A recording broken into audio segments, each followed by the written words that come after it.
सिंध जे तारीख़ी शहर बन्नू जे अंदर असीं बीच लयूं। बन्नू जे शहर जे अंदर मुख़्तलिफ़ क़िस्मनि जा जेके मसइला आहिनि उन्हनि जे बारे में असीं उतां जा जेके माण्हू आहिनि उन्हनि खां राय वठंदासीं ऐं तव्हांखे इहे पस मंज़र ॾेखारींदासीं त बन्ने शहर जे अंदर छा थी रहियो आहे, बन्ने जे माण्हुनि जा कहिड़ा मसइला आहिनि। त आउं मुंहिंजे कैमरामैन खे अर्ज़ु कंदोसां त मूंसां गॾु हलंदो हले त हिनखे ॾेखारींदा हलूं। नाज़रीन, ही बन्ने शहर जा पस मंज़र आहिनि। बन्नू जेको तारीख़ी लिहाज़ खां हिकिड़ी पंहिंजी अलॻि हैसियत रखे थो ऐं बन्ने जे शहर जे अंदर हिकिड़ो त पले जे हवाले सां, मच्छी जे हवाले सां, नंबर ॿी ॻाल्हि इहा आहे त सिंधु दरिया जी जेका कंदी आहे उन ते मौजूदु हुअण जे करे हिन बन्ने शहर जो जेको ताल्लुक़ आहे उहो डिस्ट्रिक्ट टनो मोहम्मद ख़ान सां, डिस्ट्रिक्ट सुजावल सां, डिस्ट्रिक्ट ठट्टो सां ऐं मल्टी नेशनल जेके डिस्ट्रिक्ट आहिनि उन्हनि सां जेको हिननि जो ताल्लुक़ इन शहर जो पए थो। पर ॾिसण में जेको अचे पियो, तव्हां हिते ॾिसी सघो था त हिते जा जेके माण्हू जेके आहिनि वीचारा तमामु ग़रीब ऐं पोरित ऐं महिनत क़िस्म जा जेके माण्हू आहिनि। हिते जी बाज़ारनि खे तव्हां ॾिसी सघो था त बाज़ार जे अंदरि उहा रश ऐं उहा जेका आहे सो पब्लिक जो जेको आहे सो रुझान ॾिसण में कोन पियो अचे जेको हुअणु घुरिजे। ऐं हिन शहर जी हिकिड़ी ख़ुसूसियत इहा आहे त हिन जे भरपासे जे अंदरि जेको आहे खॾी, मूलचंद ऐं ॿिया जेके ॿेला आहिनि उहे बि हिन शहर सां जेको सो रिलेटेड आहिनि। वापार जे लिहाज़ खां को तमामु वॾो वापारी मर्कज़ आहे। तव्हांखे आउं ॾेखारींदो हलां, हीअ असांजो दोस्त जेको आहे सो मच्छी वारो वीचारो वेठो आहे जेको मुंहिंजे ख़्याल में सिंधु दरिया तां मच्छी करे ईंदो आहे। बाबा तव्हां असांखे ॿुधाईंदो त कीअं मतिलबु तव्हांजो कारोबार हले पियो? से दरिया जा पल्ला मारींदा आहियूं ऐं अल्हम्दुलिल्लाह बन्ने में वापारी कारोबार सही हलंदो आहे। तव्हांखे हिन मां घणी मज़दूरी मिली वेंदी आहे? असांजे 800 900 1000 वापार हिसाब सां। अच्छा, हींअर मौसम आहे या जेकॾहिं मौसम न हूंदी आहे त पोइ? मौसम न हूंदी आहे त पोइ काचू वाचू कढंदा आहियूं, उहो गुज़र कंदा आहियूं, खुली मज़दूरी। नाज़रीन, तव्हां ॿुधो त हीउ वीचारो ॿुधाए पियो त जेकॾहिं हिन मौसम जे अंदरि जेकॾहिं पला ऐं मच्छियूं जेकॾहिं न हूंदा आहिनि त पोइ हीउ वीचारा काठियुनि जो जेको गुज़र बसर जेको आहे सो उहो कंदा आहिनि। उनजे ज़रिए इन्हनि जो गुज़र बसर जो जेको सिलसिलो आहे, ये बन्ने जा बुनियादी मसला आहे न रोड आहे, न सहूलियत आहे, न बिजली आहे, का बि सहूलियत न आहे, न रोज़गार आहे। बन्ने में बस ये काठियूं आहिनि जेके माण्हू करे वीचारा गुज़र कंदा आहिनि। हिते लाइट वग़ैरह कोन्हे? न का शइ कोन्हे। त पोइ हिते जा जेके चूंडियल नुमाइंदा आहिनि उहे चूंडजंदा आहिनि, वरी वञी कराची में वेही रहंदा आहिनि बसि। अच्छा, इलेक्शन खां पोइ तव्हां वटि न असां वटि केरु बि कोन हूंदो आहे। हे जेको यूनियन काउंसिल जा जेके नुमाइंदा आहिनि हिननि जे अंदरि इहे पंहिंजा पेट भरींदा आहिनि, पंहिंजा बसि यूनियन जा जेके पैसा ईंदा आहिनि। ॾिसो यूनियन जो ॿुहारी आहे लॻियल आहे बन्ने शहर में, ॾिसो भला हे सभु रुॻो पंहिंजा पेट भरींदा आहिनि बसि।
नाज़रीन असां सां गॾु बने जो नौजवान ऐं सुञाण नौजवान बीठल आहे जंहिंजो नालो गुलज़ार सुमरो आहे।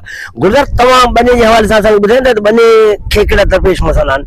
बने के में तमाम काफ़ी मदर मसला आहिनि जेके हिते काफ़ी कम आहिनि जेके कोन आहिनि। वॾो मसलो इहो आहे जेको असांजो कब्रस्तान आहे क़दीमी, जेके चो दीवारी कोन आहिनि, ऐं ॿिया काफ़ी मसला आहिनि जेके ज़ोंग टावर आहिनि इहे बि सही कोन था हलनि। जेके असांजा गटर सिस्टम आहिनि, ड्रेनेज सिस्टम आहिनि, से सभु तबाह आहिनि। अच्छा, यूनियन काउंसिल जी पोजीशन छा आहे? यूनियन काउंसिल जे तरफ़ खां को बि हिते बने में अमली कमु को बि कोन थियो आहे। ज़ाहिरी तरह सभिनी तव्हां ॿियनि माण्हुनि खां पोइ पुछा करे ॾिसो, को बि अमली कमु कोन थियो आहे। अच्छा, इनके अलावा हिते ॿियो अहिड़ो को मसइलो जेके जेके जंहिंजे लाइ तव्हांजा सियासी नुमाइंदा जेके आहिनि या हितां जा जेके मक़ामी नुमाइंदा आहिनि उन्हनि को किरदारु अदा कयो हुजे? काफ़ी माण्हू आहिनि कोशिशूं कयूं आहिनि जेके वॾेरनि जे थ्रू वॾेरनि जे करे उन्हनि खे हिसायो वञे थो ऐं उहे अमली कमु नथा करे सघनि। अच्छा, हिते जेको चेयरमैन या MP MNA वग़ैरह जेके उहे हिते कोन ईंदा आहिनि? MNA या MPA या हिते जो चूंडल जेके चेयरमैन आहिनि सो को बि अमली कमु नाहे कयूं। ये महिरबानी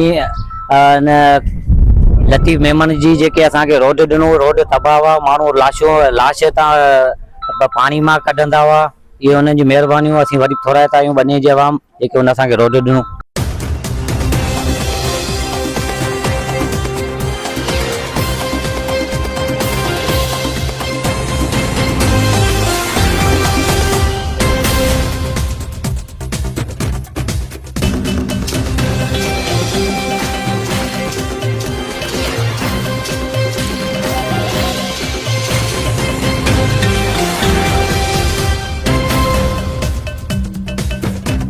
जो शहर जो इनके नए नमूने से नई तरह सां जो ठाहियो वियो आहे उनजो जेको ख़ूबसूरत अंदाज़ आहे मुंहिंजे कैमरामैन खे चवंदो त हिन पासे खां जेको सो हिते ॾेखारे। ऐं इनके अलावा ही उहो रस्तो आहे जेको रस्तो हितां खां दड़ो यानी तव्हांखे सुजाल सां कनेक्ट करे थो, तव्हांखे ठटे सां कनेक्ट करे थो। ऐं हिते तव्हां बाज़ार ॾिसी सघो था। बाज़ार जेका आहे उहा ॾाढी ख़ूबसूरत क़िस्म जी बाज़ार लॻी पई आहे। हिते मुख़्तलिफ़ क़िस्मनि जा दुकान जेके हिते लॻा पिया आहिनि। असीं हिकिड़े असांजे निहायत मान वारे पंहिंजे उस्ताद साईं शमसनक शोरो जेको मुंहिंजो साबिक़ हेडमास्टर हो उनजे फर्ज़न जे दुकान ते असीं जेको सो आया आहियूं ऐं उन सां असीं मिलूं पिया ऐं उनखां बि असीं पुछंदासीं बने जा मसइला जेके आहिनि उनजे बारे में उहे छा था फरमाइनि। पुटु तव्हां ॿुधाईंदो त बने खे कहिड़ा दरपेश मसइला आहिनि? साईं बने जो रोड माशाल्लाह तयार थी वियो आहे। बाक़ी लाइट जो मसलो लॻो पियो आहे। 2014 खां जीअं वई आहे तीअं अञा ताईं कोन आई आहे। तव्हां पाण ॾिसो पिया ऐं विच में आई हुई पर वरी बंदि थी वई। महिरबानी करे टावर थी वियो आहे, रोड बि थी वियो आहे ऐं ड्रेनेज जो मसलो लॻो पियो आहे। गटर जेको हो सो हिकिड़ो ॿ थी विया आहिनि कम। बाक़ी ड्रेनेज जो मसलो आहे उहो बि तव्हां ॾिसियो तव्हां ॿुधा हूंदव। उहो बतो सिस्टम आहे हिन पासे रखियो हाणे हेॾां रखी छॾियो आहे, वाइब सही कोन पियो। अच्छा, भाई लाइट जो असांजो बुनियादी मसलो आहे उहो महिरबानी करे हल कयो वञे। 2014 खां वठी यूनियन काउंसिल जी पोजीशन छा आहे? यूनियन का पोजीशन हमारा सही है, सिस्टम हले पियो सही। चवंदा यूनियन काउंसिल खे ढंग लॻा पिया आहिनि? सही ढंग आहिनि पर कमु हले पियो। पर उहो ई चेयरमैन साहब इंशाल्लाह चवंदासीं उहो कमु थी वेंदो। तव्हां बि चइजो असां बि चवंदासीं चेयरमैन साहब खे। माना चेयरमैन साहब माण्हू जा कमु करे पियो, यूनियन काउंसिल जो कमु कोन? यूनियन जा असां ई कमु करे पियो। कुझु लाइटूं वाइटूं ॾिनई आहे, सोलर ॾिनई आहे, कुझु स्ट्रीट लाइटूं ॾिनई आहे, कुझु ॻोठनि में ॾिनई आहे। बाक़ी ॿियो जेको आहे उहो बि चई आहे इंशाल्लाह मथे महीने ईंदुसि कमु कराईंदुसि। तव्हां पंहिंजनि चूंडियल नुमाइंदनि जी कारकर्दगी मां मुतमइन आहियो? साईं मुतमिन असीं कुझु आहियूं कुझु कोन आहियूं। कुझु कम थिया आहिनि, कुझु आसरा ॾिनो आहे, इंशाल्लाह थी वेंदा।